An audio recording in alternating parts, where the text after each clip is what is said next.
Action, suspense, and special effects are important elements of a great end times thriller. And Tribulation Force pulls out all the stops. In addition to the cutting-edge computer technology that makes us believe we're actually in Israel, the clever special effects team creates some heart-stopping action scenes guaranteed to keep you on the edge of your seat. So, tonight on Tribulation Force, the scene is somewhat of an apocalyptic scene. We were required by production to help enhance that effect by using wet downs, flame barrels, which are propane-powered flame rigs. We have flame bars inside the vehicles to achieve the burned-out look, the chaotic type look. We had some gentlemen, stunt people, portraying looters. They were breaking into a couple vehicles. They were getting shot by a security force. We rigged them up with a device we call squibs. They're explosive devices strapped to the stunt person's body. We trigger them in time with the action and what the director wants. We also had some knockers on the glass windows, so when they went to hit the windows, these knockers were fired in the time with them smacking the windows to help achieve that shatter look. One of my other favorite scenes in this movie is at the very end of the movie where Rabbi Ben Judah finally gets to come face to face with the two witnesses at the Wailing Wall in Jerusalem. So Buck determines to bring Ben Judah to the Wailing Wall, and they get there, they break in, they sneak in at night. It's very dark, it's very creepy, atmospheric, and while they're there talking to the witnesses, a couple of Nikolai's soldiers attack the witnesses and attempt to kill them with machine guns, and the witnesses call down fire on these attackers, and they explode into flame. You know what, I always count on these guys to bring me some new and interesting stuff, and it's not that so much that the gags are particularly difficult, it's the way they incorporate them. Originally, we were going to ignite the two stunters with a propane cannon, a device that ejects propane, creates a flame ball, and that was going to be used as the source of ignition for the stunters. One of the authorities in town had concerns about us using propane cannons to ignite the stunters. You understand that in this sequence, our two characters breathe fire and use those to debilitate the two stuntmen, or the two gentlemen with machine guns. So what we're doing now is this. Against black, we're going to shoot a post-visual element. It'll be a piece that we'll give to the post department to use to marry together to help simulate that effect. Body burns are probably one of the most extreme stunts that a special effects coordinator ever gets involved with.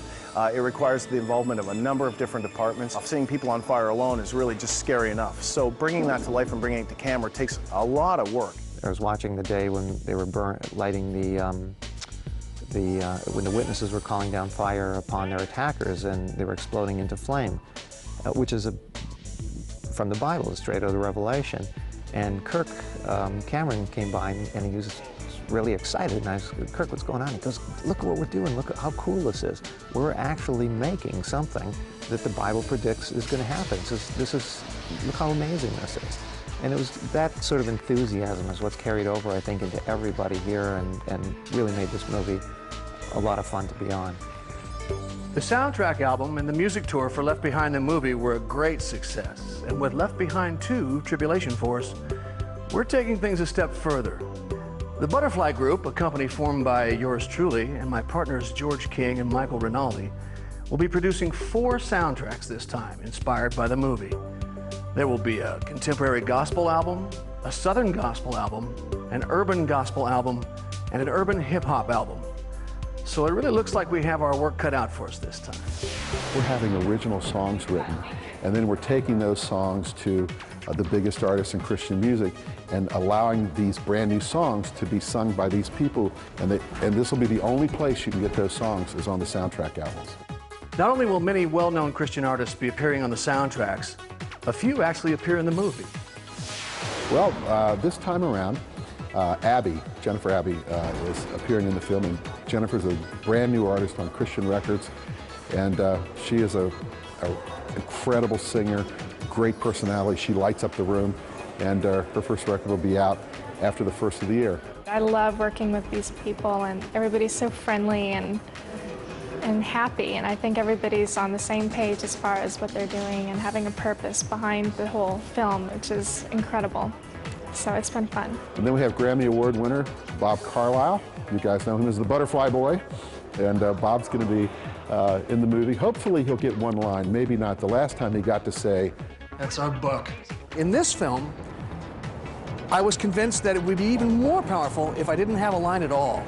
What I do is I sit on a news panel, on a GNN, if you will, all 24-hour news show with 3 other people, and as part of a discussion, but I don't really discuss, I react, my eyebrows will go up, I will sip my coffee, and I felt like this was probably my most memorable performance to date. I'm sure you'll agree, all of you. And we'll talk about that and some other things when we'll be back. Good work there, Bob. Thank you very much. It's the whiskey. Yes, Bob, you were truly impressive once again. My role in the film, though not as critical as Bob's, is still quite important to the plot. My character doesn't have a name, so we'll call him Photographer 2. Now, I know you'll be able to spot me in the crowd of reporters at the United Nations. I really stand out. See, I have this effervescent glow of an up-and-coming actor with no lines, about to have my first 5 minutes of fame. Russ Lee has had 17 #1 songs. It's his first time to be involved in a movie. His travel schedule is probably one of the most gifted and sought-after artists in the States as far as a guy that can deliver the message of the gospel and also just flat out sing. He's an incredible singer. I'll have to remember to thank George for those kind words, but I noticed he didn't say much about my acting capabilities. I guess he's still in awe. There are also a number of other people appearing for the first time in a feature film, the extras. Now, extras are an important part of creating realism and scope in a film. And the extras in Tribulation Force not only added realism, they're also some of the movie's biggest fans. One of the great things about working on a movie like this is that you get people believing in it so passionately and so enthusiastically. And I think the greatest testament to that have been the extras. They just want to be there for the movie experience, and they're so excited and so pleased to be bringing this sort of movie to the general public. We watched Left Behind, and we knew what it was all about, and so we thought it would be an interesting experience. We both believe in this kind of faith or action, and we would like to be part of it as something we believe in, actually. As an actor, you get so much energy. I mean, that's 600 people, which eventually, through movie magic, is going to be made into thousands and thousands. But that's 600 people in this. I mean, it's a fairly large studio, but it's still a fairly condensed group of people. That's a lot of energy and a lot of people smiling, a lot of eyes, a lot of cameras. And it basically, I think it really fed me as an actor. Their enthusiasm you certainly feel and hear in the room. So it was nice. In addition to the Temple Mount scenes, there were a number of extras required for the scenes that took place at New Hope Church. It was a great turnout, and their enthusiasm for the project was contagious, which is amazing considering they were there until 4 in the morning.